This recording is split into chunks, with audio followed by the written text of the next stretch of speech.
While I've probably been dealing with this, throughout my life, but uh, the more I began to understand about it, the more easier got into making sense of it. Because when you are talking about being unique or being weird or being anything really, which does not fit inside a supposed box, the first thing you're actually feeling is the emotion associated with that. The first thing you're actually feeling is how it feels to not be part of something bigger, a collective of humans, a collective of like mind, of collective of people who look exactly like you on this planet, but you unfortunately do not seem to fit a certain mental framework that the others do. So now the first impact is always emotional, and hence it kind of lingers on and has deep rooting effects on you. A lot of us don't probably realize that when we as individuals do not fit into something which we deem to be important or necessary, it is a very it's a very primitive style of feeling rejected, of feeling disowned, of feeling like the way you are is not enough for the world outside. Like just the way you are does not qualify you to be a part of the society that you find yourself in. So, this fact, if we can get a little bit more clinical about it, it gets extremely easy to break down over time. Because I've kind of dealt with this for as long as I know. Uh, and it does have an impact on you. To not be part of something bigger than you does feel like you by yourself are not enough. Just the way you are is just not enough. And I remember the feeling about how how these wounds stretch so deeply into your emotions. They really do hit home in a way that they cripple your actions, they cripple your expression, they cripple the way that your souls or your inside or your psyche or your instinct is probably the best word here, because all the other stuff is a little bit more unconscious, but instinct is something that we immediately recognize. It's like yeah, like you bring your hand close to something that's hot, you pull it back, that's instinct, and you immediately recognize yourself doing it. Even this other jargon about psyche and subconscious and all this, like it's highly unconscious, so it's very difficult to talk uh, rationally about it in the beginning, especially. So let me just stick to instinct. The being not accepted by the society at large, it affects your instinct in a certain way that you second guess your instinct, which is probably the worst thing that could happen to someone, because your instinct is a byproduct of a certain pattern of movements that your psyche has recognized to be uh, aligned with the bigger plan. By that, I mean like what the soul has in mind in terms of manifesting and wanting to experience on planet Earth. The psyche has pretty much been programmed by the soul to come on planet Earth and express itself in a certain way, to experience certain events, to learn certain qualities, to give back certain things the to the planet at large. So The instinct has really a deep rooted connection to all our higher realms. So, what not fitting into your immediate society does affect it is really does affect your instinct. And this, I'm sure everybody feels that it could be as simple as I mean, as frivolous and as simple as just I don't know, doing up your hair or dressing up the way you want, or like talking the way you want, or talking the by want I mean just the way that you feel natural for yourself, and by the reactions outside felt from the outside society, these things start to get crippled or start to get manipulated or start to get mm, calibrated in a way that you are sculpting your instinct according to how it feels fine in your immediate environment. And this is one of the most crippling facts, how a lot of people turn out to be uncreative. Actually, all of us are just born creative because we're all creating something. It could be just you know everybody creates. I mean, most people do create children, right? Children, I mean, that's just direct manifestation of what you create. Even if you feel like, art is something, is the only thing that's creative, that's a very rudimentary call on creativity itself. Everybody at every moment is creating something. Even if you're just sitting idle, you are still creating a state of inertia, in which the state of inertia propagates you to continue being idle, to continue to enjoy the beauty of not having to do anything. If you can look at it in this way, that means you are creating the idleness that you are here to enjoy. So, why I brought it up in this fashion is that all of us are always creating something, and all of us are extremely, extremely, extremely creative. As humans, all of us are born creative. But what happens over time is that your expression, just the way it is, unbound and unsculpted, gets these external senses of rejection from your immediate society, and you suddenly, on a level of instinct, realize that my instinct, just the way it is not accepted. Me, just the way I am not accepted. Me in my full, uh, raw and authentic self am not accepted. I need to refine. I need to become something. I need to get sculpted. I need to get more polished. While all of these are great things, but they should not start to mean I need to change. I need to redesign. I need to fit into something. You get the difference. There's a huge difference between getting polished and getting fitting into something, because polish is something that you polishing your own self-expression, something which is natural to you. But you fitting into something else means that you are literally crippling yourself just to fit inside a certain framework, certain mindscape. So the society, by and large, at least the one that makes you feel like you, are strange or weird or different and not a part of us, is one of the primary reasons for which we as humans, who are all in fact extremely creative, lose 90% of our creativity. It's just in the act of fitting in. So now, what do we do? How do we get out of it? Or how do we find it out? Or how do we decondition that thing?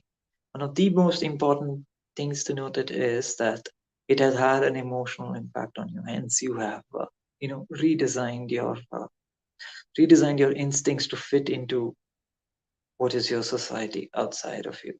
Now, if you're feeling completely fine within whatever is your external situation at the moment, if you're feeling completely fine with that, then there's really nothing wrong, and there's probably no need to watch this as well. There's absolutely nothing wrong. In fact, I feel I'm in such a space right now where I am accepted for just the way I am. Like, at least the ones who I consider to be my society or my circle, or the ones who I consider to be close to me, it's just, I guess, fine with the way I am. But it wasn't always the case, as you can tell. Wasn't always the case. It was a case of being in circumstances where I was laughed at, completely rejected, completely made fun of who I was, and it had a lot of emotional impact on me to the point that I couldn't take it anymore. To the point that I really had to analyze it in order to get out of it. As you can tell if you've been watching some of my videos, is that for me the biggest way of dealing with problem is understanding it, is understanding the pattern behind it. Because once I understand it, once I can discern it, once my mind can look into it, once my awareness can penetrate it, I know that I'm not exactly in its spell. So how do you break out of an emotional impact on your instinct? The first thing to do is to look at everything that has impacted your instinct as being external. That all the things which have impacted you have come from the outside.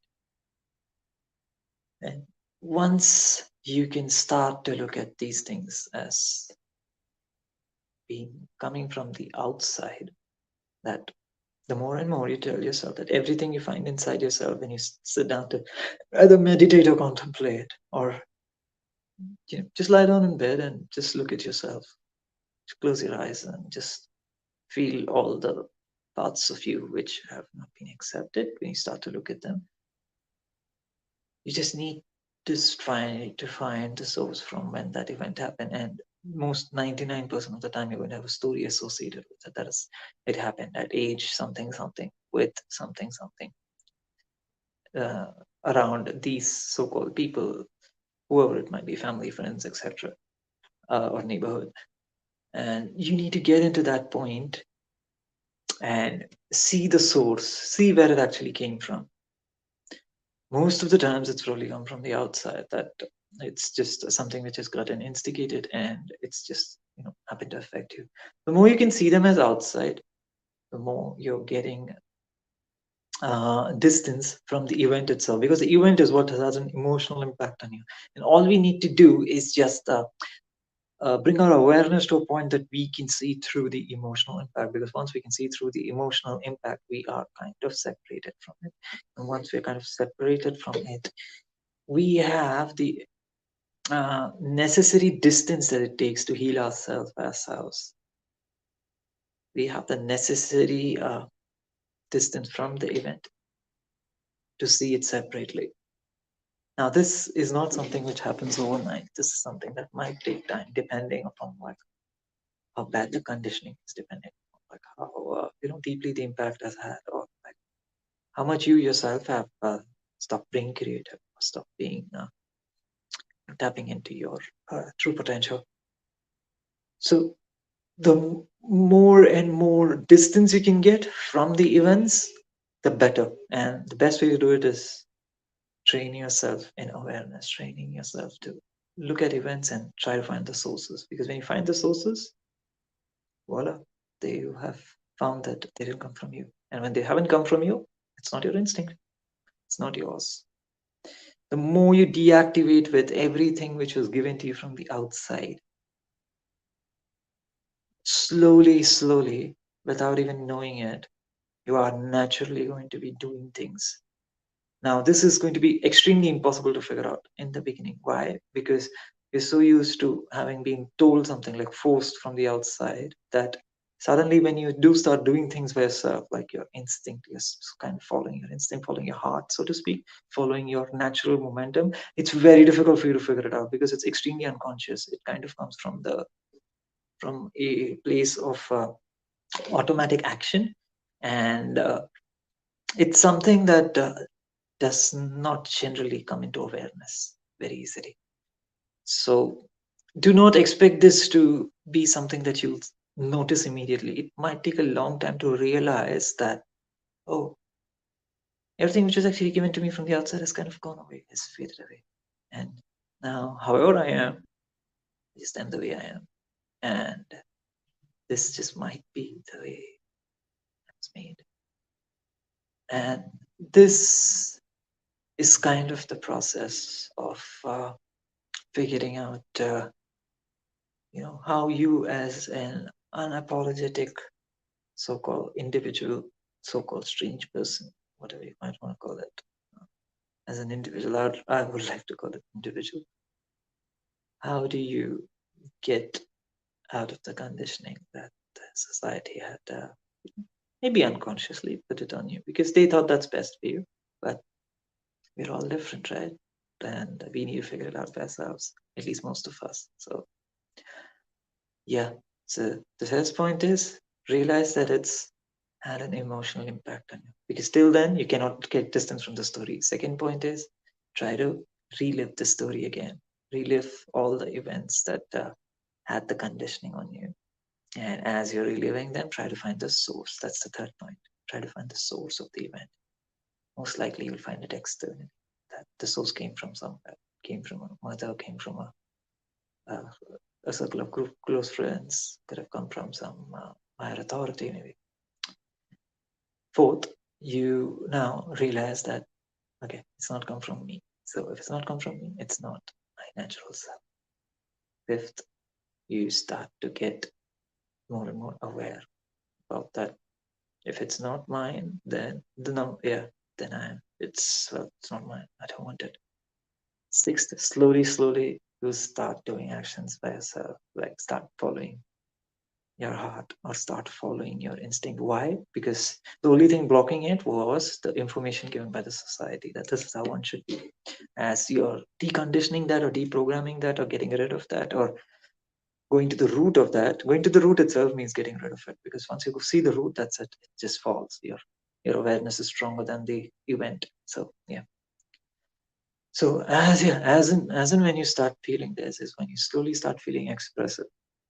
And if you are to continue this for a consistent period of time, you're bound to find yourself doing natural things and like gravitating towards what I would call as hobbies or creative endeavors or entrepreneurial endeavors, which you find are most natural to you, skills that you are very akin with. That is, that you could do it in your sleep. Those kind of skills, you generally start attracting those kind of business opportunities or artistic or creative opportunities that don't need any so-called work on your part, because it's very instinctive. It's very similar to the very makeup that you're made of. So that is how it slowly goes on. And over time, you will also find that no matter where they are in the world, you're going to be attracting the right kind of people. You're going to be attracting the ones, I wouldn't say are exactly like you, but who kind of get you for who you are, or at least do not bother to interfere in who you are, if that makes sense. Because that's sometimes all you need, non-interference, for you to just carry on being yourself and carry on expressing yourself and doing what you're here for. Do. So yeah, well, that's how I found it. And yeah, right now I'm extremely blessed to be in a beautiful space where the people in my life or who I'm attracting and the situation that I'm finding myself in are like-minded people, similar people, people who I vibe with emotionally as well. And in some amazingly beautiful cases, people who do not bother to interfere in the way I am. And I don't know how that's working out, because I was extremely disturbed by constantly being bothered for who I was, constantly being told that that's not how one is supposed to be. So for me, that's a very refreshing experience to be having. And yeah, that's my 2 cents on how you as a individual, so-called weird or so-called different, so-called strange person again move on this planet. Have a beautiful experience with like-minded people. Be not interfered and find your freedom to live out your soul's mission in an uninhibited and unapologetic way. Thanks for joining, everyone. I'll see you soon.